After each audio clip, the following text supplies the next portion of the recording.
Good evening, everybody. This is Robin with another edition of Horror Pop After Midnight. And my guest tonight, he's a musician and an actor, Joe Gonzalez, who is known as Dirty Freakin' Joe. How's it going, Joe? What's up, man? I'm finally catching a break from life. I get a little mini break. I've been busy with a day job and all these projects, but I finally got like a little couple days to breathe real quick before I got to get back on it. Hey, there's nothing wrong with that. So you were at the past Days of the Dead Atlanta Horror Film Festival and Convention. How much fun did you have? And congratulations for winning the microfilm short for your video, Sci Fi Sam. Thank you. I had lots of fun. Trust me. This has to be one of the greatest film festivals I've ever attended and even participated in because they do great at promo over there. You know, they get you the screen card, your attending cards.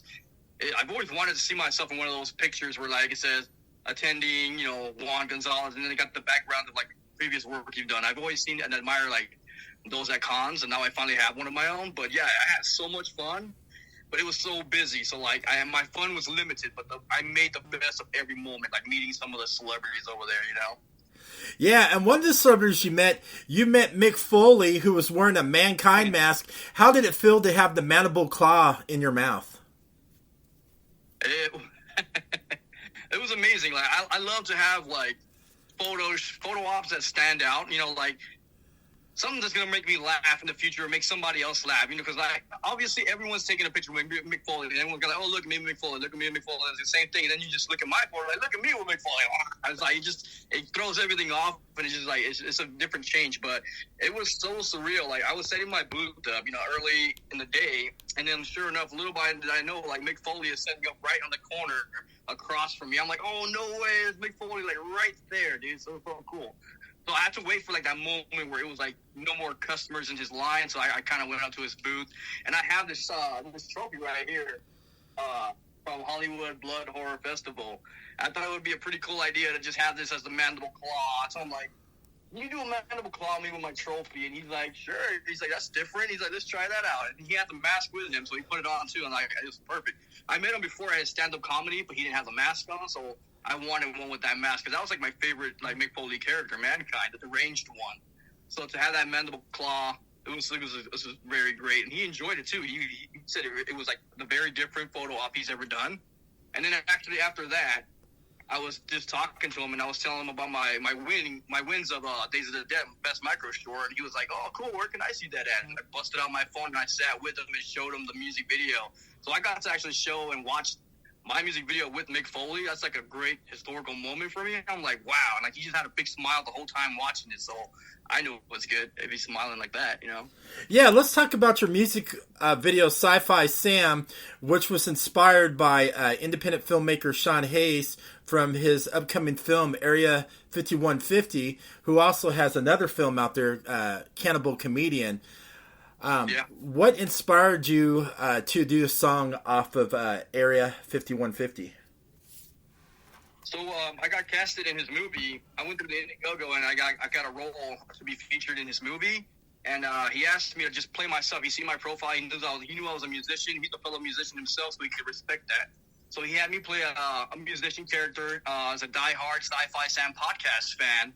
And I had my guitar on set and everything. So on the way, I was just like thinking of, I don't know. I was trying to write something so I can, sing along into the movie or something. And then I was just thinking like, Wayne's World, party time, excellent. I'm like, how can I add something like that? And then I just wrote a little hook on the road, like sci-fi, alien, extraterrestrial. So I thought, let me try it out on set. And then I did, and they all loved it, After my set was done, you can just hear everybody humming in the background.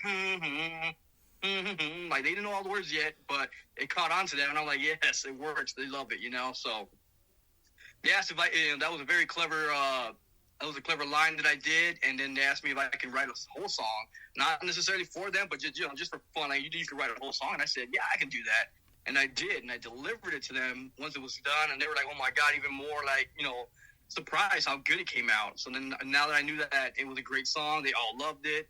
I asked them, like, hey, can I make a music video? Like, I can have you guys make a cameo out of this, too. And so they were like, yeah, they gave me their blessings. And I'm like, we made this music video happen, So the rest is history. Now it's just blowing up like crazy. I did not expect it to blow up this much. It's pretty good because I played that song at least 4 times, jamming in my car, man. I turned it up real loud, jamming in my car, man, shaking my head, rocking out.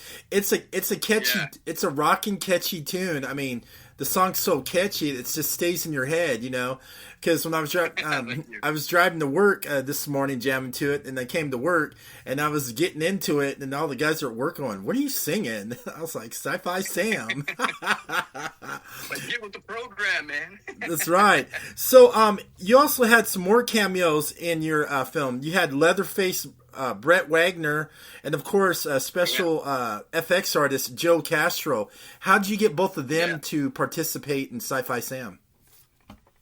So I can start with Joe Castro. Joe Castro, I supported one of his films through Indiegogo, Terra Tunes 4. Apparently, unfortunately, it was already filmed, it was ready to go, so I got on it last minute where I can do get your face at the end credits, get tortured, and he does his thing with special effects, and they came out really great. And I attended his world premiere for that movie, so that's where I physically first met him. And he's such a humble guy, and he appreciates everything anybody does for him, So we just connected from Facebook after that, Instagram, and then one day when I started planning my music video, I was in Burbank. I can't remember the store's name, but I was in Burbank, and I was looking for special effects. I had no idea what I was doing, but I was like, I'm going to just wing it and figure it out myself. So I was struggling to figure out what to buy. And then I just happened to find Joe Castro in the store. I was like telling my wife, like, "Holy crap, it's Joe Castro." I'm still starstruck because I'm not used to hanging out with celebrities and things like that. So I was like, "Oh my God." And then I was like, "Hey, Joe Castro, like, hey, if you were to make a music video, making an alien, what would you buy?" Trying to get ideas from him and just, buy what he would buy instead of asking for his help. I couldn't ask for his help. I was starstruck. And then he gave me suggestions. I bought everything he needed that I would need. And I told him about my project, what I was working on. And then he said, "Oh, that's cool." He's like, "Good luck." And then maybe about a week or two later, Joe Castro reached out to me on Facebook, like, "Hey, when are you doing that music video shoot?" I was like, "Oh, it's going to be like yada, yada, yada this day and that day." He's like, "Okay, well, if you need help, you can let me know." I was like, "Oh my God, I'll book you right now." I was like, I'll take it. I'm not even going to wait. I just asked him for how much he was going to charge me, what his availability was like, how does he work with things. And yeah, sure enough, he made himself available, and I got Joe Castro on board. And I know I seen him posting that he wanted to do more acting gigs. He was reaching out to see if anybody needs an actor. He wants to start his little movie gigs for acting. And I told him, "Hey, you know what? I don't want you just on special effects. You can make a cameo in my music video too, so you get your screen time like you want." And and then I even had him bring out one of his lab coats from Terra Tunes 4. I love his movie Terra Tunes. I'm like, "We're going to call you Dr. Carnage. We're going to name based off his character in his movie." And I'm like, "I want you to bring a lab coat. It'd be so cool." So I can actually say I have props from his movies in my music video. It's so cool. It's such an honor to have that on there. But that's how I got Joe Castro involved. Brett Wagner, I was the first time I ran into Brett Wagner, I was with my wife at one of her events. She's an entrepreneur named Jane Circle Creation, and we were vending at an expo. I think it was called a spooky expo. And Brett Wagner was signing. I never met him at the time yet, so I was like, "Okay, you know what? I'm going to make the best of these events and do some meet and greets." And I met Brett Wagner out of costume. Then he did the in Leatherface costume. I'm like, I met him again that way, and we clicked as well that same day. I followed him on Instagram. I was sharing his stories to promote him. And he would actually respond back and, share stories and, say thank you. And I can appreciate celebrities that do that, because there's some celebrities that they won't share stories. They just, take advantage. I wouldn't say they take advantage, but they're just going to be like, "Oh, look, they're sharing my story. Cool. They don't even acknowledge it or anything like that. But when Brett Wagner did that, it meant a lot to me. So I'm like, okay, there's a bond that way, it's a bond. So then eventually I got in Sean C. Phillips' Indiegogo for Desert Fiends, not knowing Brett Wagner was in it, but then I found out Brett Wagner is going to be in it. I was like, wow, what a coincidence. So then I seen him at Creep Icon last year, I think, 2 years ago. And I told him, "Hey, we're going to work together. We just met a couple months back, and now we're going to work together. That's pretty cool." He's like, "Oh, yeah." So on the set of Desert Fiends, when we were in the green room taking a quick break, we were just talking, "Hey, what are you doing when you get out, after this movie?" He was telling me what he was doing, and I told him, "I'm going to shoot a music video, literally when I get off this set." And he's like, I told him I got Joe Castro coming out, got Sean Heisk in it, got Ryan James in it, all these cool big people in it. He's like, "I'm surprised you didn't have your friend in the movie." I'm like, "What friend?" He just started he points at himself. So I was like, "Oh my God!" I'm like, another one that considers me a friend. I was starstruck again. I'm like, "You're considering me a friend," but then I felt bad because I'm not including him in. So I told him, when I get back home, let me try to get you in this music video. I'll reach out to you and we connected. So sure enough, when I got home, I made it happen. I gave him a call and he was available and I got him in the video. So yeah, much respect to that guy because like I said, like these are people that, you know, are actors, have busy lifestyle, but they still, you know, engage with their fans and show appreciation. So I appreciate that and I would love to have that in my video. Anyone that helps me out, I help them back out as well. Not that they need my help, but you know, it's still cool to see themselves in another project that's doing well. I think so too, and I love in the video where Brett Wagner did that clean slit on one of the actors in the film. That was a clean, solid slit with a little blood. I love the touch of the blood. That was cool. Yeah. See that? Gotta thank Joe Castro on that. That's like, I wanted the best. I couldn't let Sean Heights down. Knowing I'm making a music video and like I'm putting my name on them, on their project, I couldn't let them fail. You know, I'm like, I want to be welcome back to more projects. You know, I didn't want to get like blacklisted or they're like, oh, I don't want to work with this guy again. I can't believe we got in this guy's video. So I wanted to go all out and make sure I got the best of the best. You know, that's deserving to be in the video. So I had great support and I had a great team. The mask you wore, the alien mask, the makeup and the mask and everything. Did Joe Castro create that for you?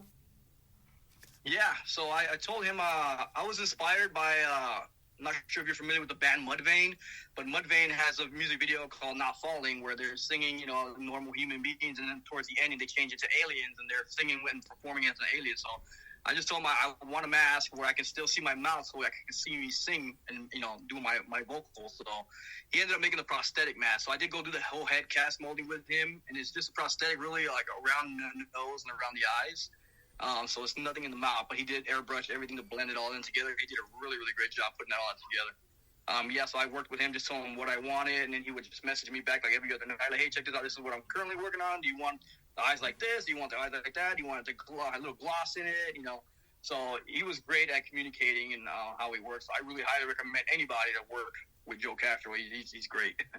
I also like the sets. It felt like when you were singing in that set, it felt like we were watching you in a legit Area 51, you like bunker laboratory. Who built that set? So those are pre-stage sets. You can go online and just a website called Peerspace, and you just type in like sets, you know, whatever. I typed in sci-fi, and then they give you a bunch of listings of like, you know, studio stage sets and things like that. And I found that one. I'm like, this is perfect. I had a space pod, guns, and everything like that. I was like, this is exactly what I would want for my music video. And I booked it. It's in Burbank. I think it's out of JLX FX Studio or something like that in Burbank. And the weird part about it was I booked it, and then I was wondering what does Area 5150 alien looks like. So I went browse through their page, and I found their alien. I'm like, okay. But then I looked at the background, and it has the same beams that I have in my background. I'm like, holy crap, I think I just booked the same exact location from the movie. And I reached out to Sean Heights and sent him a screenshot. Like, hey, did you guys shoot here? Because it looks exactly like your background. He's like, yeah, we did. I'm like, wow, dude, like, what a coincidence. So, like, the music video is literally shot in the same location where the movie Area 5150 was shot. So I told Sean Heights, when you're down here, you know, making your cameo, when you're not shooting your scenes, you can actually shoot B-roll footage if you want to capture anything else again. So it worked to his favor, you know, being in the same location again, too. So that was pretty cool. What inspired you to get into music and horror at the same time? Because music, horror always is a great combination. What inspired you to get to writing music, playing, and your inspiration for horror? Well, for music, I've always been a musician at heart. I've been playing music since like I was in middle school, and I've always grew up watching music videos, and I love those MTV days, you know, where like you see Freddy Krueger making cameos in some of the old school music videos and things like that, or like when they had a cool storyline and all that. I wanted to bring that back, you know. So when they gave me you know, the chance to actually shoot a music video for their movie, I wanted to make a storyline out of it. I just didn't want to do the typical simple band performance with a white background or, you know, whatever it may be. But I wanted a cool little storyline. I wanted to have that horror because I've been like, I got with my wife. Since I've been with my wife, I've been watching a whole lot more horror movies because she's a big horror fanatic. I mean, I've watched horror back in the days, but literally now that's almost all we do. Just horror. We go to horror conventions. So it's just like everything just piles in together. And that's how I got my music involved into horror. And I know that, like, if you watch a horror movie, there's usually like rock and metal songs in there too. So I'm like, it just goes, it's like two and two. They just go together in hand. Yeah, especially a film I liked too was a heavy metal horror film called Trick or Treat. I'm not talking about the Sam Trick or Treat. I'm talking about the one with Ozzy Osbourne and all that. Gene Simmons, right? Yeah. Gene Simmons is in that one. Yeah. Yep. Man, that was a rocking movie, man. Yeah. Since you did the micro short film of your video of Sci Fi Sam, have you ever thought about doing it as a short film? You know, writing a bigger script and making it into a short film about Sci Fi Sam? No, not for Sci Fi Sam, because, like I said, this was inspired by Area 5150. So if I make another project, I would rather prefer it to be original. So if I'm going to do a short, I do want to do an original piece. So I do have something up my sleeve to make something original soon. It's just like a lot going on this year. But I wrote a comic book a while back about like the adventures of Dirty Freaking Joe, you know, and has like some zombies coming out. So it's kind of like I would say like an Evil Dead but like a rock version of it. So like instead of reading from the Necronomicon, I'm like reading from a music page, you know, and I played a riff on there, and then all of a sudden that sound, you know, brings the dead awake. So I had a little comic book I was working on a while back, and that's what I'm planning on making a short film about. And then I also do have another music video lined up that I'm planning on, but I haven't recorded the track. So that one, I might make it to a short with the music video in between, then, you know, have another ending to the short. So that one will probably be a short film as well. So lots of ideas floating in the head, but it's just not enough time and money right now. Everything is costly, and I do everything by myself. I feel you. I do everything myself, too, when I podcast, because I go to a lot of film festivals and conventions, and I have to do everything by myself. And I feel you, brother. I feel you. You got to put your heart and soul into it, have fun with it, and you got to get your name out there. You can't just sit out there and not do nothing. Oh, yeah, and it paid off. You know, like I said, like I went solo and did everything on my own. I used to have a band like a decade, you know, when we were all chip into a studio and all that stuff. But now that I'm by myself, I'm a one-man band. So I play the guitar, bass, write the drums, but then I'll hire a drummer to do that. But I have to pay all that by myself. And then shooting the video, I planned all that by myself and paid off for all that by myself as well. But like I said, it like you mentioned, it pays off in the long run. I literally got an award for almost everything I invested in. Like I won best special effects. You know, I reached out and paid for Joe Castro, and I won that. So I actually won best set design too. So how everyone's impressed with that set design, I invested to get that building, and I got an award back for that too. So I literally almost got an award for everything I invested in, and that makes me proud. I even won like best producer on one of the festivals. So I mean, that shows that my investments really paid off. So hard work pays off in the end. You know, you got to make those sacrifices. You get what you pay for. Now let's talk about what you were mentioning earlier. You're in another horror film coming out. You play a creepy mutant in the upcoming film Desert Fiends. Tell me a little bit about that, and how'd you become part of Desert Fiends? Desert Fiends, it was after I shot Area 5150. I believe Sean C. Phillips is involved in that movie, so he kind of got a word about me. I like to promote. I'm really good at promoting, and I like once I'm in a project, I'm like all in no matter what, you know. So he reached out to me and asked me if I can check out his Indiegogo. He had the Desert Fiends coming up, and I read, you know, the bio of everything, and it reminded me of a Gwar show, and that's like my favorite band. I even tatted on me, so like I was like, this sounds like a freaking Gwar show. And then there was a perk where you can get like bloodied up at a concert. I'm like, that's exactly like a Gwar show. I'm like, I want in on this, you know. So I originally just went in just to get a bloody scene, in which I think you can even see it in the trailer. I get whipped by all this blood in my face. It's like a quick second, you'll see it. But eventually, I asked Sean, like, hey, if nobody picks up that last mutant perk, I'm down to do it. You know, like he's just like, hey, well, let's just do it. Let's not wait. Let's get you to do this mutant. I'm like, okay, so I did the mutant gig. So I had a blast on set, dude. Like I was there for 2 weeks. And I was there every single day except day one, because that's the day I was landing. That's when one day Tom Arnold was filming, so I didn't get to meet Tom Arnold on set. But literally, I met every celebrity that's in that movie. There's so many celebrities in that movie, like Bai Eileen Deeds, Brett Wagner, Robert Lizardo. There's just so many to name, you know. And I got to meet everybody on set, because even days I wasn't shooting, I stayed at an Airbnb with 2 other actors. So whenever they had to shoot and I was my day off, I was the only one with the car, so I still took them to set. And like it was an hour drive to set. I wasn't going to drive back and forth to come pick them up, so I stayed on set all the time. So I was just helping as PA, just anything I can do on the set and helping them out. But Desert Fiend was a really, really great experience, and so I really can't wait to see this movie. I know you guys are all going to love it. Just looking at the trailer, you're like, you want more. Like it's like, wow, it's so intense. You know, very bloody, very gory. Everybody was great. Just can't wait for that to come out. Yeah, it kind of a little bit reminds me of a little bit of a homage to Hills Have Lives kind of vibe too. Yeah, it's like a Wrong Turn and Hills Have Eyes type of movie. This was shot out in the desert. We're out in the desert. Did you guys shoot this at? I don't know exactly the city, but I know we were in Nelson's Ghost Town. If you guys know where that's at, that's where we were near over there in Las Vegas. So we shot everything in Las Vegas, though, for sure. I don't know. I know we were by Tom Devlin's area. They shot a little bit around there, too. So, like, I don't know the cities of those areas, but that's where we were around those areas over there for sure.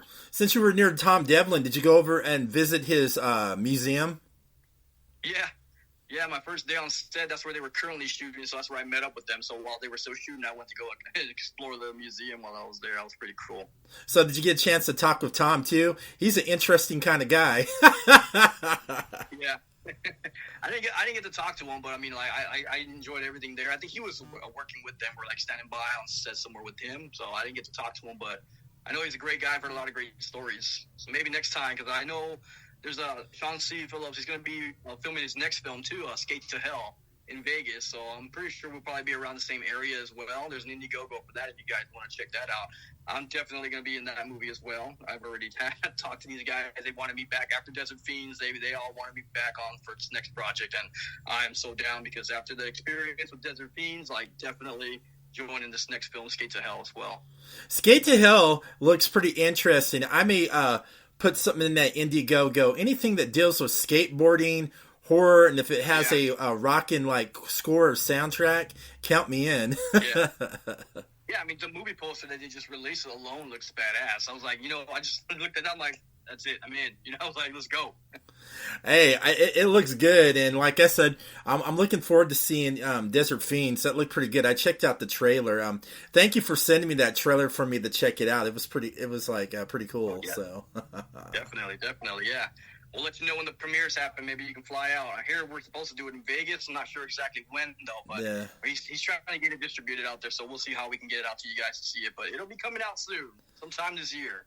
So, besides you coming up with another music video and another film, what other projects do you have in store for you in 2024? So this weekend, I'm going to be at Creep IE with my wife at her booth, Jane's of Creation, in Ontario, California. So we're doing some meet and greet and helping my wife sell her product. Then, let's see, I get 1 week off. So in February 16th, I'll be flying to Cincinnati, actually. That's where you're at, right? Yeah, we gotta meet up for what? Yeah. So I'm flying into Cincinnati, and we're going to film Haunted House of Pancakes. Nathan Dalton's feature film coming up soon. So I'll be in Cincinnati, Kentucky. So I'll be there for about like 3 days. So I'll be shooting over there. So definitely I'll reach out to you and see if maybe you can swing by or meet at the hotel or something. So yeah, that'll be like in 2 weeks, I believe. So I'll be doing that for Haunted House of Pancakes. There's an Indiegogo that's in demand if you guys want to still get involved. But I'm gonna be acting in that movie. So that's gonna be really cool. And then after that, I'm involved with another film called The Farmhouse Murders. Just doing a remote cameo for that one. That one's probably not coming out till 2025 though, but I'm still shooting my parts in 2024. And then we also got we're February, March, April. That's when we're gonna shoot Skate to Hell. So I'll be shooting Skate to Hell. I'm going to Vegas for Skate to Hell. And then May, I'm gonna be a guitar tech for this punk band LA Slumlords. They had their song featured in Guitar Hero 3, I believe, a while back. So they made a reunion, and they're playing this punk rock bowling festival. It's a really huge festival. So I'm keeping myself busy with that. Then in early June, I'm going to fly to Canada to go film Rebel Bikers versus Vampires from Venus.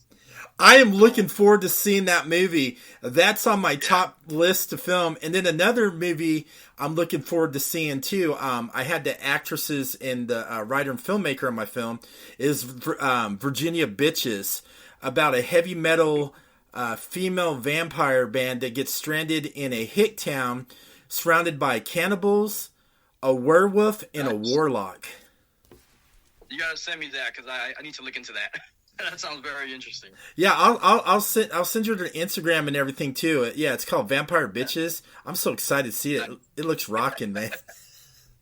Yeah, so I got a lot of projects up ahead. Like almost every month until June, I got something going on. So like I'm excited. Like a lot has happened. I thought 2023 was was a good year, and now 2024 is just kicking my butt. This is like full of projects, but it's like it's great.